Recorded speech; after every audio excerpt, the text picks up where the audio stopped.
कविता अपने माता पिता की बहुत लाडली थी। 3 बड़े भाइयों की बहन थी। कोई भी चीज मांगने पर उसी वक्त सामने हाजिर हो जाती। पूरे घर में रौब था उसका। पूरे परिवार और नौकरों पर राजकुमारी की तरह हुक्म चलाती थी कविता। स्कूल में भी पूरा रौब था उसका। बड़े घर की लाडली जो थी वह। ऐसे ही उसने कॉलेज में दाखिला लिया। उसके ठाठ बाट, बड़ी गाड़ी में आना जाना, हर दिन नया फैशन देखकर हर कोई उससे दोस्ती करना चाहता था। थोड़े ही दिनों में उसके बहुत से दोस्त बन गए। पूरे कॉलेज में उसकी अपनी ही एक पहचान थी। इन दिनों उसके घर एक रिश्ता आया। खानदानी लोग थे और पापा की पुरानी जान पहचान थी उनके साथ। कविता के साथ कोई जबरदस्ती नहीं थी। वर्टिकल बार पर कविता ने फिर भी हाँ कर दी, क्योंकि वह अपने परिवार से बहुत प्यार करती थी। वह जानती थी कि वह लोग उसका अच्छा ही सोचेंगे। लड़के का नाम राज था। राज काफी पढ़ा लिखा और समझदार लड़का था। ससुराल वाले भी बहुत अच्छे थे। ससुराल में कविता की जगह वैसी ही थी जैसी कि मायके में। कोई भी कार्य कविता की सलाह के बिना नहीं होता था। सबकी लाडली बहू बन गई थी वह। फिर उसके घर एक बेटे का जन्म हुआ। राहुल कविता को जान से प्यारा था। पोता पाकर ससुराल वाले तो फूले नहीं समाते थे। कविता कभी कभी सोचती कि उसकी किस्मत कितनी अच्छी है। उसका हर अपना उसे कितना प्यार करता है। चाहे जीवन में कैसा भी समय आए, मेरे अपने हमेशा मेरे साथ हैं। मैं कभी अकेली नहीं हो सकती। कितनी खुशकिस्मत हूँ मैं। पर शायद कविता की खुशियों को उसकी अपनी ही नजर लग गई थी। एक दिन वह मायके जाने की जिद कर बैठी। राज को बहुत काम था, लेकिन वह फिर भी उसे ले गया। रास्ते में उनकी गाड़ी अन्य गाड़ी से टकरा गई। कविता, राज और राहुल बहुत बुरी तरह से जख्मी हो गए। काफी दिनों के इलाज के बाद राज और राहुल तो ठीक हो गए, लेकिन कविता पूरी तरह ठीक न हो सकी। सर पर चोट लगने के कारण वह अपनी आंखों की रोशनी खो बैठी।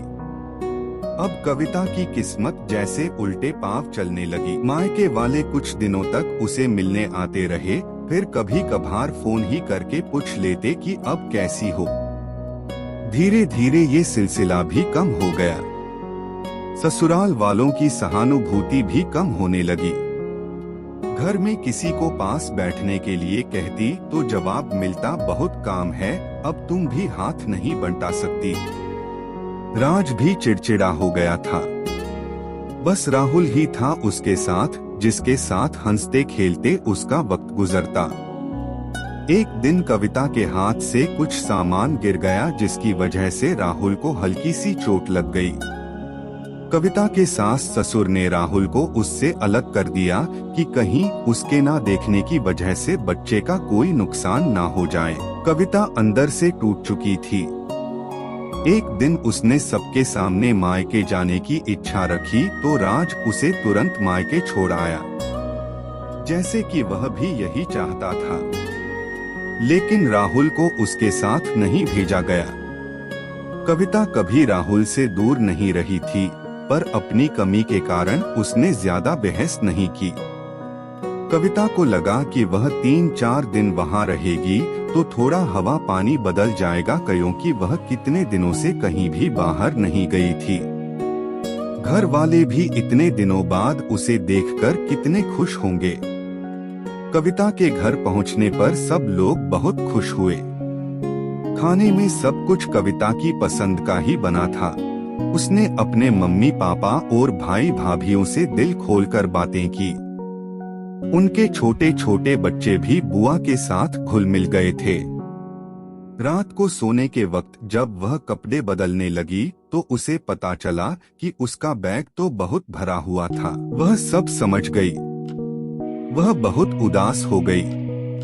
कुछ दिनों तक तो सब ठीक रहा, फिर जैसे सब बदलने लगा। सबका व्यवहार बदल रहा था। वह लोग जैसे थक चुके थे उससे।